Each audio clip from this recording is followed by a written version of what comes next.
Hello friends, मैं अंजलि। स्वागत है आप सभी का मेरे चैनल पे। तो आज हम बनाने वाले हैं बहुत ही ब्यूटीफुल डिज़ाइनर ब्लाउज़। तो मेज़रमेंट मैंने स्क्रीन पे दे दिए। तो आइए हम स्टार्ट करते हैं। सबसे पहले हम बैक पार्ट बनाएंगे। तो ओपन साइड मैंने अपनी तरफ और क्लोज साइड सामने की तरफ रखेंगे। इस तरह से आई और हुक के लिए हम एक स्ट्रेट लाइन ड्रॉ करेंगे अपनी तरफ, और नीचे से भी एक स्ट्रेट लाइन ड्रॉ कर लेंगे। अब जितनी भी आपको टोटल लेंथ चाहिए उसमें 1 इंच बढ़ा के लेना है। तो मैं यहाँ पे लूँगी 14.5 इंच। इस तरह से स्ट्रेट लाइन ड्रॉ कर लेंगे। डीप नेक रहेगा हमारा आज का डिज़ाइन, तो इसलिए आज मैं लूँगी शोल्डर 6 इंच। आर्म होल भी लेंगे हम 6 इंच। इस तरह से लाइन ड्रॉ कर लेंगे। अब जो भी आपका चेस्ट है उसका 4th पार्ट मार्क कर लेना है। तो 34 साइज़ के अकॉर्डिंग मैं लूँगी 8.5 इंच और 1.5 इंच का मार्जिन आप चाहे तो 2 इंच भी ले सकते हैं। अब जितना भी आपका वेस्ट है उसका 4th पार्ट मार्क कर लेना है। तो 30 साइज़ के लिए मैं लूँगी यहाँ पे 7.5 इंच और 1 इंच के बैक प्लीट्स और 1.5 इंच का मार्जिन। इस तरह से लाइंस को ज्वाइन कर लेना है।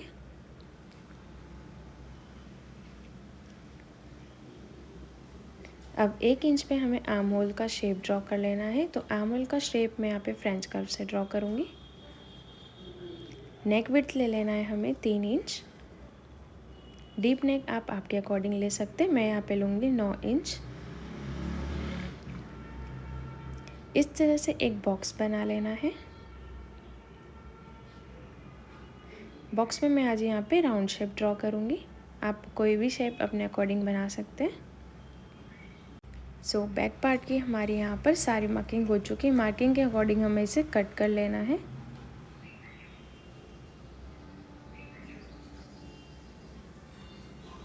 हाफ इंच शोल्डर डाउन कर लेंगे और इस तरह से आर्म होल की भी कट करते जाएंगे।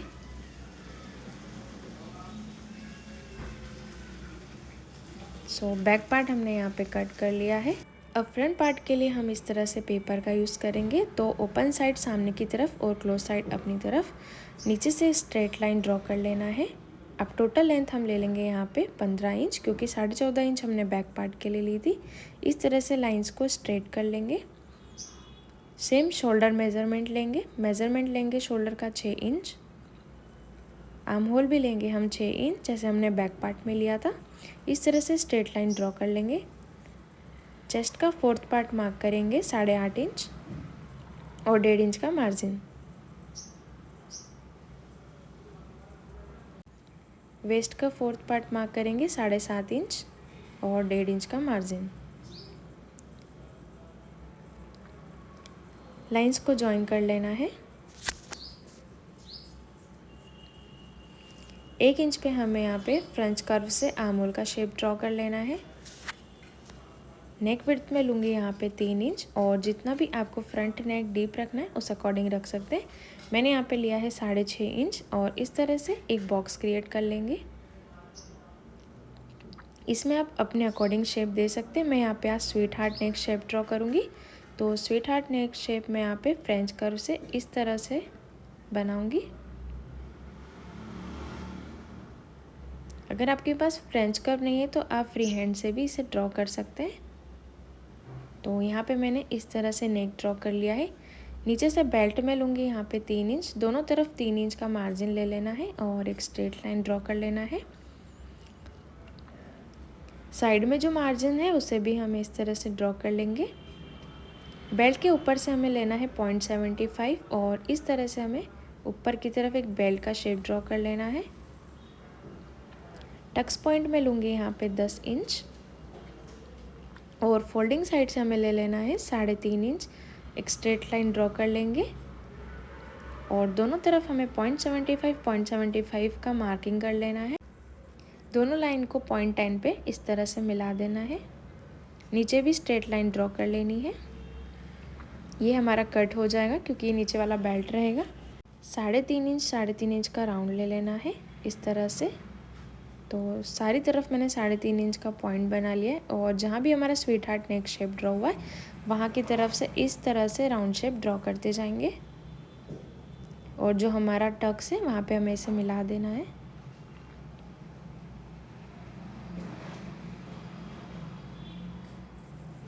शेप को हमें एकदम स्मूथ बनाना है, कोई भी पॉइंट नहीं रहना चाहिए। तो इस तरह से मेरा यहाँ पे शेप ड्रॉ हो चुका है। अब 1.5 इंच का मार्जिन हमें एक्स्ट्रा ले लेना है यहाँ पे, क्योंकि 1.5 इंच हमारा पॉइंट में चला जाएगा। तो 1.5 इंच मैंने वेस्ट की तरफ ले लिया है। अब हमें इसकी कटिंग कर लेनी है। तो इस तरह से पहले हमने जो राउंड शेप बनाया उसे कट कर लेंगे।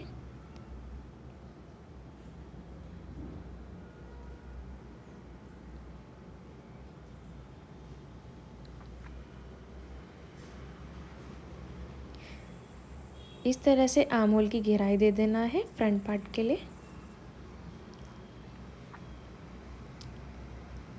अब हमें बेल्ट को इस तरह से माइनस करके पिन से अटैच कर लेना है और इस तरह से अब जो भी हमारा मार्किंग है उसे कट करते जाना है एज इट इज़।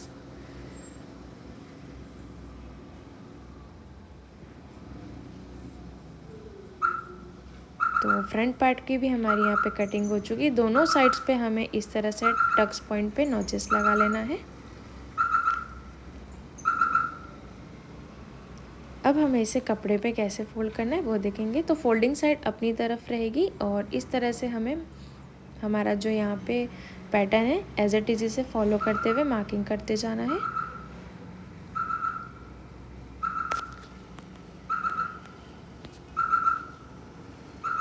सारी मार्किंग को एज इट इज़ ड्रॉ कर लेना है सबसे पहले।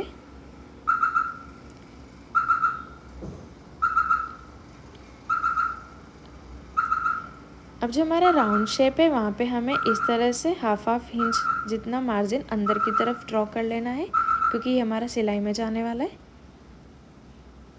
या 0.75 0.75 भी आप ले सकते हैं। अब जो हमारा राउंड शेप बनाया है उसको मार्क करेंगे। तो उसको हम सबसे पहले ऊपर की तरफ एज इट इज़ इस तरह से ही मार्क करेंगे और साइड में हमें 0.75 का मार्जिन लेते हुए जाना है। सेम नीचे तक हम इसे एज इट इज़ 0.75 के मार्जिन पे कट करेंगे, क्योंकि ये सारा हमारा जब हम स्टिच करेंगे उसमें जाने वाला है। अब हमें इसे कट कर लेना है।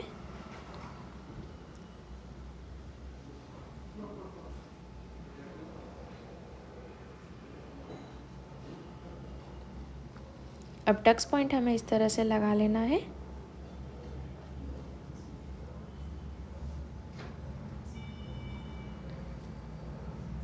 बाकी के पार्ट को भी मैं इस तरह से एज इट इज़ कट कर लूँगी। अब अंदर जो हमने यहाँ पे इस तरह से मार्जिन ऐड किया था उसी से ही हमें यहाँ पे कट करते जाना है।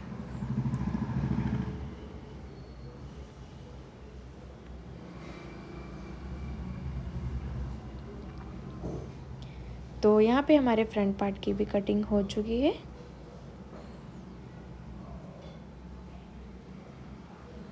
तो सारे पार्ट्स हमने यहाँ पे अस्तर पे कट कर लिए। अब हमें इसे मेन फैब्रिक पे कट करना है। तो साइड वाले पार्ट फ्रंट साइड वाले पार्ट के लिए मैं यहाँ पे इस तरह से सीक्वेंस का फैब्रिक लूँगी और इसे थोड़ा एक्स्ट्रा रखते हुए कट करते जाऊँगी।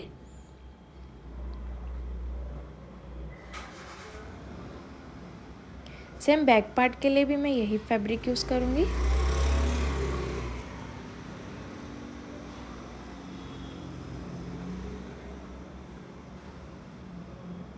अब जो हमारा अंदर वाला पार्ट है उसके लिए मैं यहाँ पे प्लेन कपड़ा लूँगी और इस तरह से हमें राउंड वाले शेप को रखते हुए कट करते जाना है। ये आप चाहे तो सिंगल फैब्रिक पे भी बना सकते हैं। मैं यहाँ पे इसे 2 फैब्रिक में बनाऊँगी।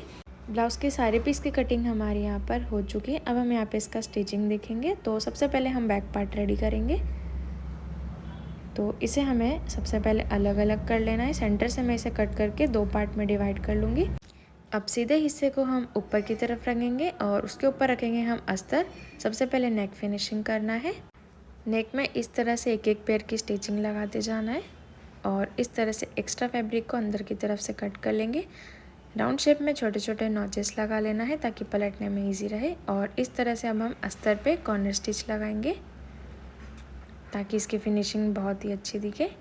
अब हमें इसे पलट लेना है और बाकी सारी साइड्स पे इस तरह से अटैच करते जाएंगे। कपड़े को लूज़ रखते हुए हमें सारी साइड से इसे अटैच कर लेना है। अटैच करने के बाद एक्स्ट्रा फैब्रिक को कट कर लेंगे। सेम एज इट इज़ हमें दूसरा वाला पार्ट भी रेडी कर लेना है। तो दोनों पार्ट मैंने यहाँ पे रेडी कर लिए हैं और इस तरह से 4 बाय 4 इंच पे हमें मार्क कर लेना है और हाफ इंचेस पे प्लीट्स लगा लेना है, क्योंकि 1 इंच का हमने मार्जिन रखा था प्लीट्स के लिए। तो दोनों मैंने यहाँ पे इस तरह से रेडी कर लिए हैं। दोनों को हमें आयरन कर लेना है। अब हम फ्रंट पार्ट तैयार करेंगे। तो फ्रंट पार्ट की भी नेक फिनिशिंग हम इसी तरह से करेंगे जैसे हमने बैक पार्ट की थी। दोनों को हमें सेंटर में इस तरह से मैच करके पिन लगा लेना है।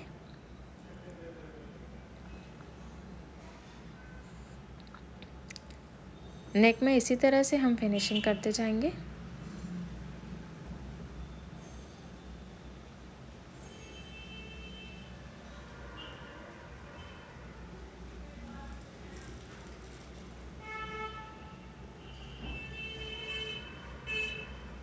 स्टिच लगाने के बाद छोटे छोटे से कट्स लगा लेना है। अब सेम इसे भी पलट के हमें इस तरह से कॉर्नर स्टिच लगा लेनी है, या आप चाहे तो इस पे आयरन भी कर सकते हैं।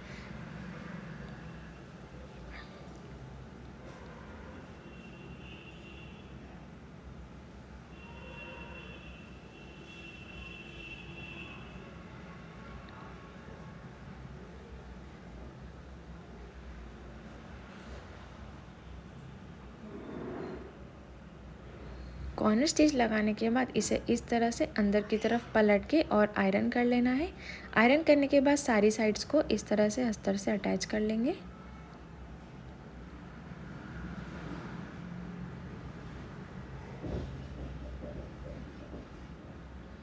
एक्स्ट्रा फैब्रिक को मैं कट कर लूँगी।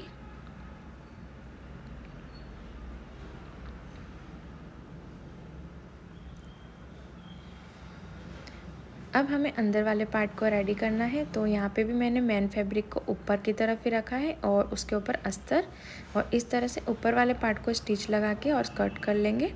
कट करने के बाद इसे पलटी करके धार स्टिच लगा लेना है और नेक को इस तरह से हम फिनिश करेंगे। अंदर की तरफ पलटने के बाद एक कॉर्नर स्टिच भी लगा लेना है। बाकी के पार्ट को हमें इस तरह से अटैच कर लेंगे।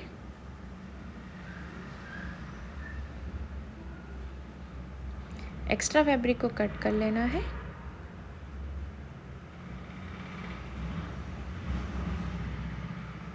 अब दोनों तरफ हमने जो टक्स पॉइंट लगाए थे वहाँ पे हमें टक्स लगा लेना है।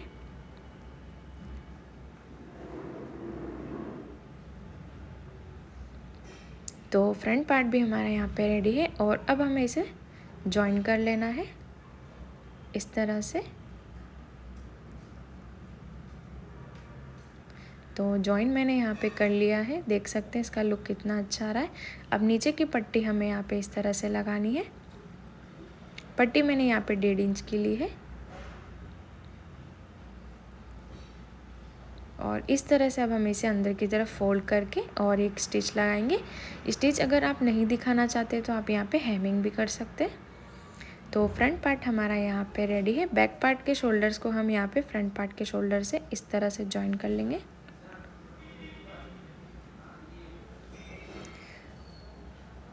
दोनों शोल्डर्स हमने यहाँ पे जॉइन कर लिए हैं और उसके बाद हमें 22 पट्टी को इस तरह से आपस में जॉइन कर लेना है। 22 पट्टी ली है मैंने 1.5 इंच की, क्योंकि आज जो हमारा ब्लाउज़ है वो स्लीवलेस रहेगा। आप चाहे तो बेसिक स्लीव्स या पफ स्लीव्स भी इसमें ऐड कर सकते हैं। बैक पार्ट की नीचे वाली भी बॉटम को हमें इस तरह से फिनिश कर लेना है।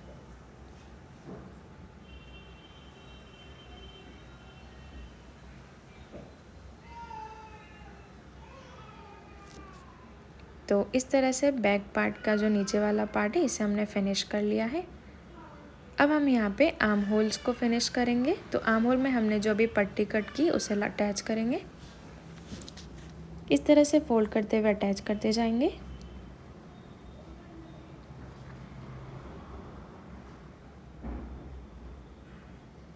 अटैच करने के बाद छोटे छोटे से कट्स लगा लेना है ताकि इसे पलटने में इजी रहे। पलटने के बाद हमें यहाँ पे एक पेयर की स्टिचेस लगा लेनी है।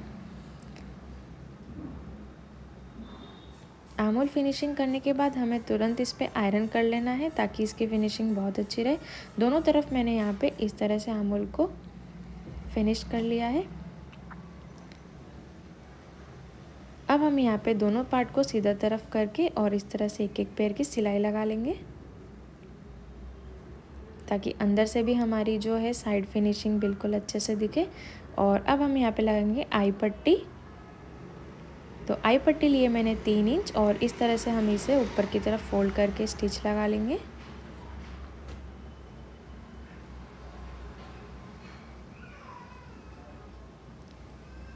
अब हुक पट्टी हमें अटैच कर लेनी। हुक पट्टी मैंने ली है यहाँ पे 2.5 इंच की और इस तरह से हम इसे ऊपर की तरफ रखते हुए अटैच करते जाएंगे और अंदर की तरफ इसकी सिलाई लगा देंगे।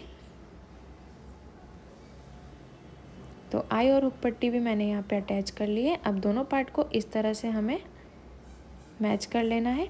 दोनों तरफ हमें मार्किंग कर लेनी है। तो मैंने लिए है 8.5 इंच और 7.5 इंच दोनों तरफ से।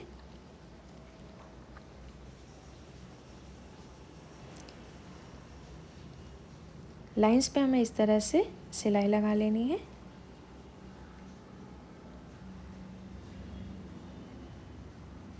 तो दोनों तरफ मैंने यहाँ पे फिटिंग्स का निशान लगा लिया है और सिलाई भी लगा ली है। तो देख सकते हैं हमारा ब्लाउज़ आज यहाँ पे कंप्लीट बन के तैयार है। अब हम इस पे आयरन कर लेना है ताकि इसका लुक बहुत ही अच्छा है। सो फाइनल वीडियो हम इसका देख लेते हैं। तो इस तरह से हमारी इसकी फ़िटिंग बहुत अच्छी आई। फ्रंट और बैक दोनों पार्ट हमारा इस तरह से कंप्लीट बन के तैयार है। आज का वीडियो आपको कैसा लगा मुझे कमेंट करके ज़रूर बताइएगा। चैनल पे पहली बार आए तो सब्सक्राइब करना ना भूलें। Bye bye.